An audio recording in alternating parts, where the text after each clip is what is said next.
Welcome to ITR Live. I'm your host, Chris Hagenow, and we are back here in the Hendrickson Library at the Center for the Preservation of Western Civilization at ITR World Headquarters in Central Iowa. Got John Hendrickson and myself here today, ready to thrill and excite you on the gold standard in Iowa conservative entertainment. John, it's twice in a row. That's right. And it thrills you every time I get through it, doesn't it? Yeah. All right, very good. We've got a lot to cover today, and I don't even know if it'll take us a long time to cover it, because I don't know how in-depth it'll go, but you have notes, and that's usually a little daunting for me because it's been a little while since we've been up here to do this. Yeah. It's been busy. There's been a lot going on. Yeah. So we're going to try and at least give you a recap of what it is that we've been looking at, dealing with. First things first, on housekeeping items, John, it's a little warm up here today. It is, yeah. We still haven't quite dialed in the climate control here in the new studio. It's a little toasty up here in the building as we approach summer. We've got a lot of thermostats in the building, just getting everything just right. We need the building engineer to look into this. And I think the building engineer. We have nothing but praise for the ITR Family of Organizations Facilities Director here, who wears many hats. But we're going to need to call the experts in because they've been out before and haven't been able to fix it. But I think John and I can overcome. That's right. We're committed. We're committed to the cause. Yeah. So, speaking of summer coming around, John, I had an experience last night that was one of the most quintessential Iowa things possible. I didn't tell you about this because I went on a rant this morning, and I was busy just, getting angry about the world, and I didn't even share this in the pre-production meeting. We went to my daughter's 4-H club picnic. Okay, yeah. And it was wonderful. It was actually a family I've known for a long time here, but they've got about 20 acres out, and I believe it's actually in Madison County. The club's in Dallas, but be that as it may. And it was a pond, and we had canoes and kayaks and a hot dog roast. Oh, nice, and the yeah. sun was just setting perfect out over the lake, and you could walk around, and they had some horses and some chickens, and all the kids it was just wonderful. And it was the setting. It was a beautiful evening, but it was just like the most quintessentially Iowa thing. It is, yeah. That I just had a ball, and I didn't get to go over that in the pre-production meeting, but I thought I'd share that. It's probably not quite like being up on the Iron Range on a nice May or June evening, but it's just as nice though. There weren't nearly as many mosquitoes. Yeah. So anyway, that was so I got to do a better job of coming up with like the good, and I think people's like, well, what's don't just be against things. What are you good at? You know what? Iowa's an awesome place, and anytime I have these moments where we get to say, you know what, Iowa is great, I like to point them out. Yeah. Because I am a believer in this state and what makes it special. So, and also on the studio, we've got upgrades. I don't know if you noticed, John, but I've really stepped things up in the studio today. I apologize. I didn't notice. You didn't notice? I noticed that, we've got this really super cool new tape. Yeah, the tape that's holding the cords down because I have tripped over all the cords hanging all over the floor one too many times. So, again, our production team was able to find, I guess the industry term is gaffer tape. Okay. Didn't know that, but it's like a really wide kind of duct tapey kind of thing. It doesn't take a lot to make me happy sometimes, but my new roll of gaffer tape has really stepped up things and made me a lot more enthusiastic about the podcast. John, well, that's excitement. Come on, let's go. Get fired up. I'm more excited about watch your step sign that was put up because of my fall. Oh, really? We have one now? Yeah. Oh, wonderful. Yeah. Is that the John Hendrickson Memorial Watch Your Step sign, or is it just a generic one? Yep. Okay. Yeah. All right. Well, good. Well, John had his first spill in the new ITR World Headquarters, so we got that going for us. Kick things off out on the patio for the summer. So to that end on studio upgrades, we do still want to do some different things with the studio. If anyone knows where I can get some cheap acoustic wall panels, I'm all ears. Mm-hmm. We'll crowdsource this endeavor to some extent. And the Hendrickson Library still, and I don't know if we've talked about this, John, still needs a card catalog. We do, yes. So if anybody's got a lead on for a humble nonprofit that needs a card catalog for their library. And a nice oak table. Yeah. For our... I think yours truly just needs to get on with picking one out. I think we can probably find some cheap table. Yeah. But you keep sending them to me because I know you're sick and tired of sitting on the side end of this desk. Yeah. But we'll get there. All right. Enough of hearing about my life and the travails of those of us that have to navigate the steps here at ITR World Headquarters. I want to give, John, we've talked about this a lot, but we are right now, we're recording this on a Tuesday, and clearly we are in legislative shutdown mode where the end is near. I think everyone at the Capitol knows that the shutdown is imminent. Could be 24 hours, 48 hours, who knows? But there reaches a kind of a tipping point when it just starts happening and there becomes an inertia. But I think we're inside of that window.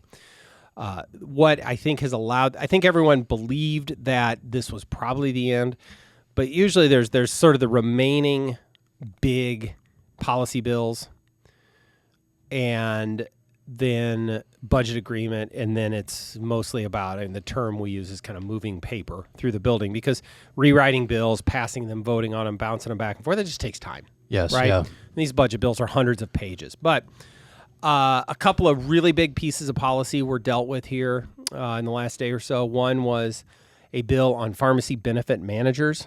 Do you hold yourself out as an expert on PBMs? do not. I do not either, Yeah. although I've been around for several of those bills. I mean, essentially it has to do with the fee and how much a pharmacy is reimbursed for dispensing, how much the dispensing fee is. I know that the Pharmacy Association, especially rural pharmacies, were very much in favor of this bill to try and continue to essentially be profitable and stay in a lot of small communities. On the other hand, you have the PBMs that are trying to drive efficiencies. I don't take a position. Well, I do take a position on that. For the purpose of ITR and the ITR Live podcast, I take no position on those bills. But that had to be dispensed with. Mm-hmm. Yep. That's the only drum set. Yes. It had to be dispensed with, Yeah. so that we could get on with the legislative shutdown. Last night was finally a bill on the carbon capture pipeline moved out of the Iowa Senate after several years. Again, John, do you hold yourself out as an expert on carbon capture pipelines and eminent domain? I do not. No, I have a position on it, but I don't. Not an expert on that. Yeah, I don't either. And I specifically, this organization, we're about tax policy. Yeah. And although I know eminent domain is part of the overall conservative agenda, and I'm with you, I have strong feelings. Really not our issue. And I actually I can understand the arguments on both sides of this one. And here's all I would say is I think there's probably a lot of hurt feelings on this one now that it's over on both sides. But at the same time, probably thankful that they can turn the page now, Yes, at least yeah. for a little bit. And I still can't help but think, after all these years, that there wasn't a different way, and maybe in hindsight, it's always 20/20, to craft a solution that would have worked for both sides. Mm-hmm. But anyway, that's done. It's on its way to the governor. Probably not the last we'll hear of it. But here's the one thing, though, I did want to say about eminent domain. And I have said this, I know you even brought up this morning in pre-production, John. There is an analogy to be drawn between eminent domain and the fights that we're having on property taxes right now, right? Yes, yep. We have one of the highest rates. If you look across the country at the property tax burden relative to the value of your home, we have one of the highest in the country. We pay over 1.5% of the value of our home back to government every year for the privilege of living in it. You can have paid off your home, own it outright. You at least believe you own it outright, and you are sending back 1.5% or more of that value by way of a lease payment to government. Mm-hmm. That's not how we think of private property. That's right, yeah. And so while we have this enormous frustration by some over a carbon capture pipeline and that taking, where is the corollary of the taking that's taking place all the time, every day, to every property owner in the state of Iowa? Because that it reaches a point where that's really what we're talking about here. Or am I just being overly dramatic about this? No, I think that's a great comparison. You often hear people make that analogy they feel like they're renting their home, they're renting their land from the government. And so that's one thing I've always struggled with, is that every public opinion poll you look at, including the gold standard of polls. The ITR Foundation poll shows that clear majority of Iowans want property tax relief, and so I think that's a very good analogy because it is. And, you know, taxation, if you want to look at it from a philosophical perspective, whether it's property taxes, income taxes, money can be a form of property. You know, your earnings are a form of property in a sense. Right. I think Goldwater wrote about that in The Conscience of a Conservative, if I remember right. He talked about, Take your word for it. Yeah, I think he talked about that in reference to income taxes. In a sense, government taking part of your property as your time and your income. Well, so property is not necessarily just physical either. Right.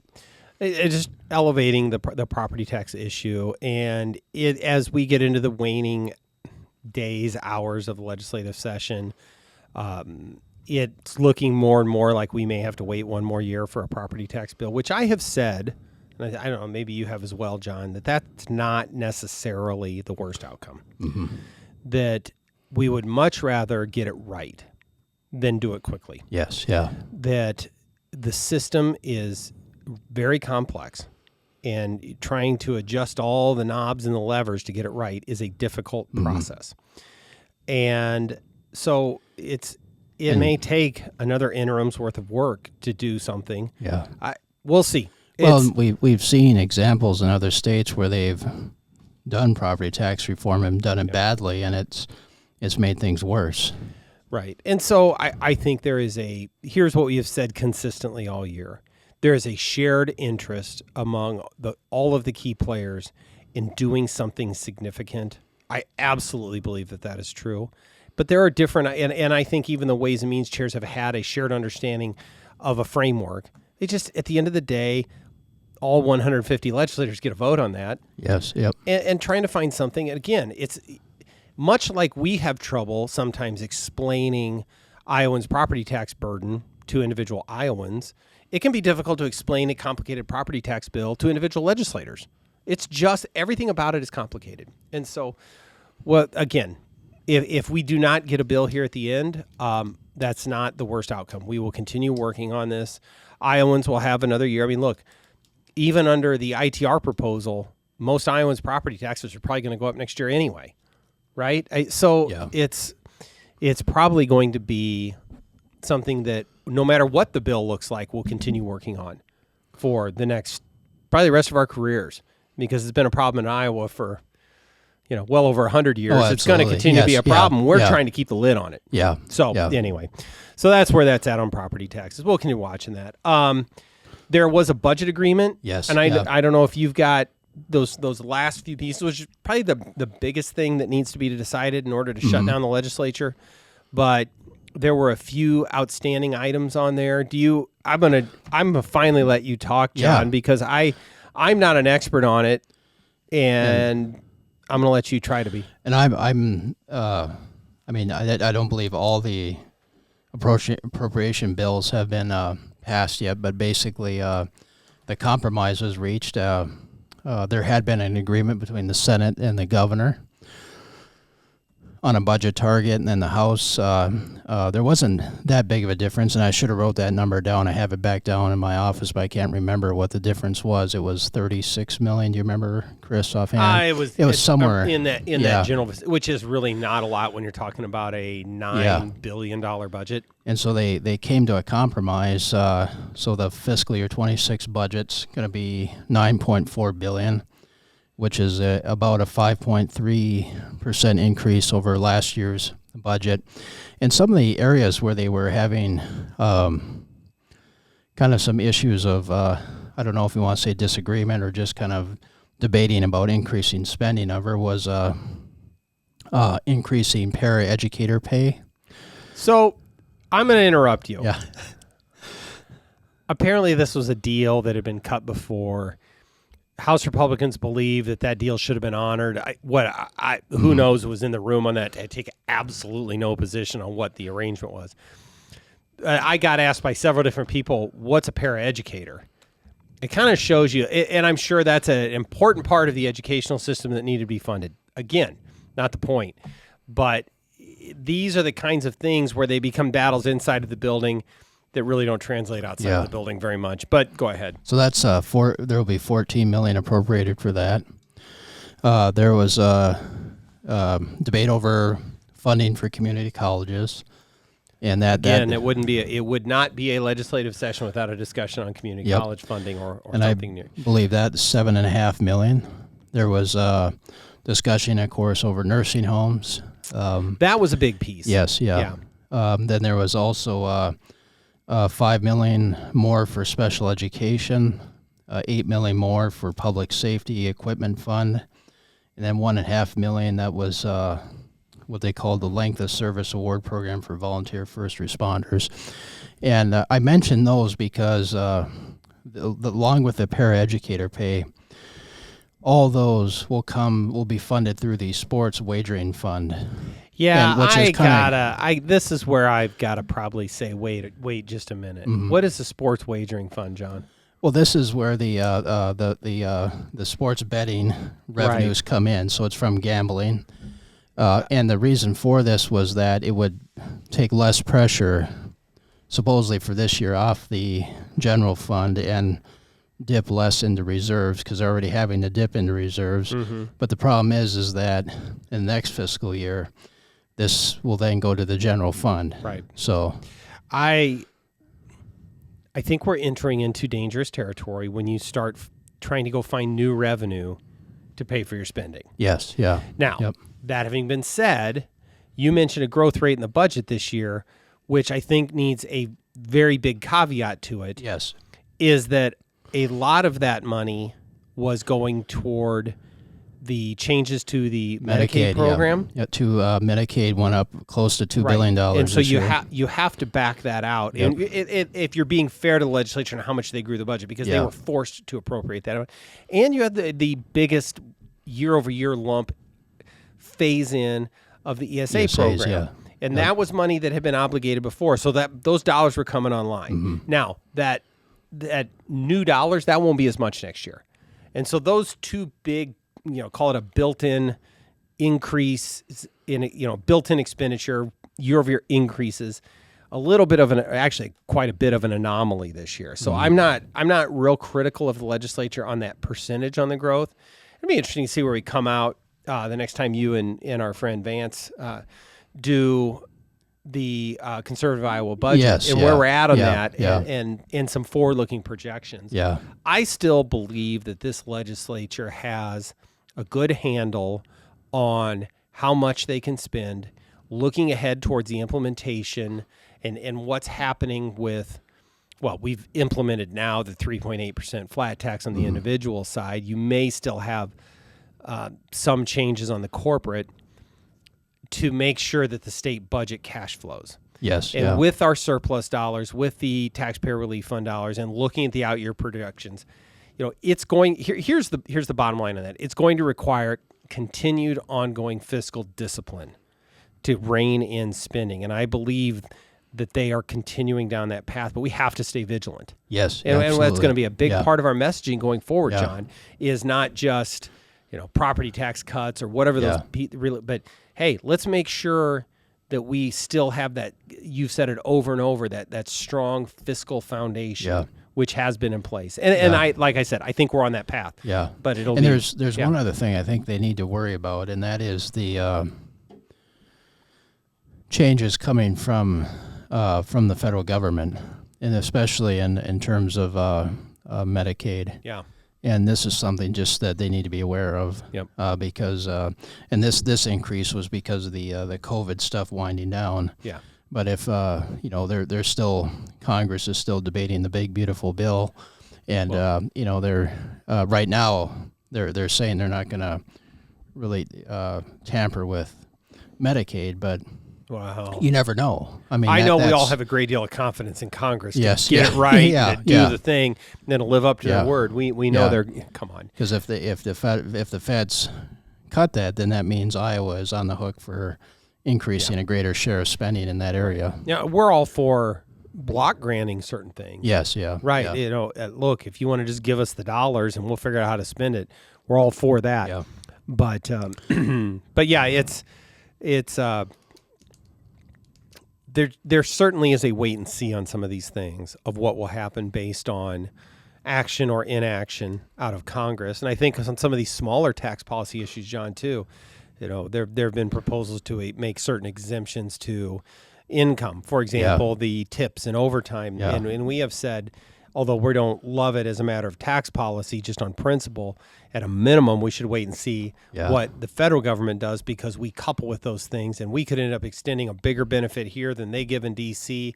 or a different kind of benefit. And now we've got two competing different exemptions, and it doesn't work. We want to stay coupled with the federal government with those credits and exemptions. I'm glad those bills are, well, of course, the session's not over yet, but I want to say I hope they're kind of stalled. Nothing is ever dead in that building until the final gavel falls. Yeah. However, I can tell you, if we really are in the last 48 hours, the list of things that might possibly resurface gets narrower and narrower with each passing minute, because legislators want to be out of there. Yes, yeah. By all accounts, it's been a very rough year, and I think they all just want to go home. And so, I always had the benefit. I was about 10 minutes, 15 minutes from home. But some of these folks are 3 or 4 hours away, and I think they just want to go home. Yeah, and that's perfectly okay, and that's why these things run their course. Okay, before we wrap up, John, I do want to kind of touch base on the governor's race, which we are going to come back to a little bit. But so 2 new announcements, I guess, major ones running for governor. One is that Rob Sand finally announced that he's running for governor.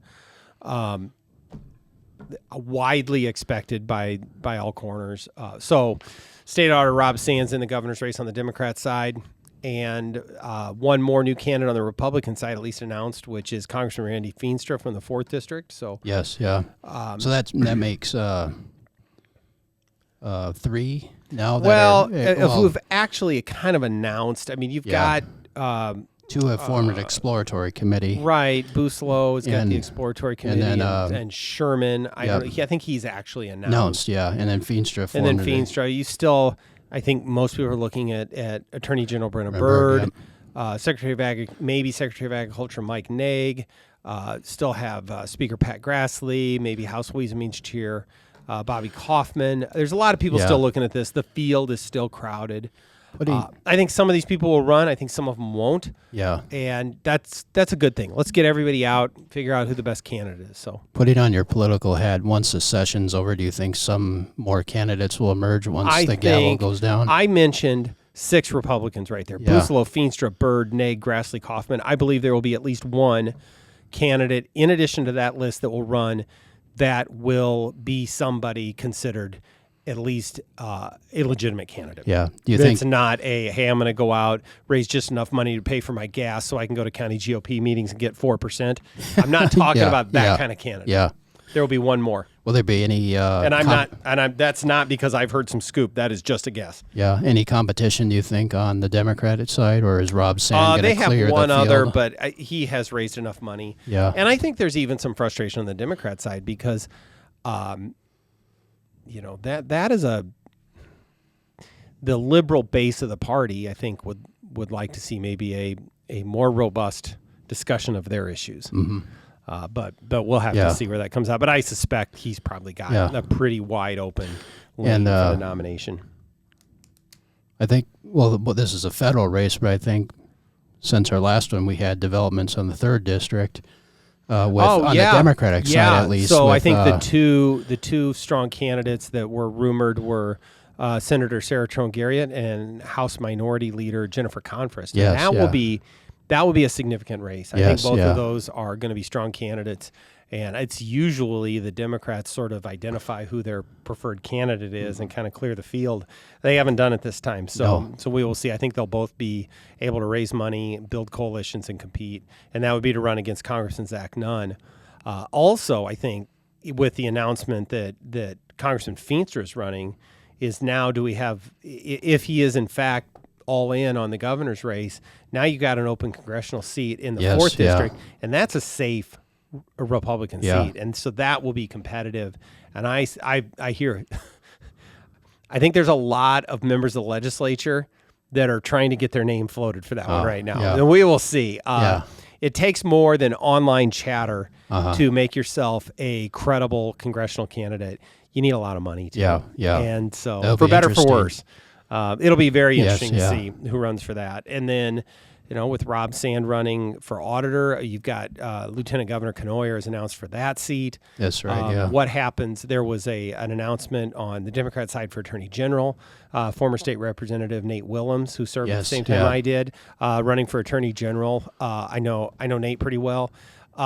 There's just a lot of changes. I don't know if it's since our last episode, but Congresswoman Ashley Hinson said she's not running for governor. She is running for her congressional seat. So those are all these developments. Just they domino down the way, and we'll just have to stay tuned because I think there are still more developments to come. Like Yes, I said, yeah. on what's happening in 2026. Yeah. Yep. So anyway, it's fun. If you're a horse race politics Yeah. junkie, Well, like I am, and I think like you are to some Yes, extent, it's fun to watch. yeah, and I think it's this will be interesting because I think the definitely will be pivotal races, but it's And I think maybe most importantly, John, is we are going to continue talking about and thinking about how conservatives should approach their decision making yes, yeah, for what is an extremely consequential election.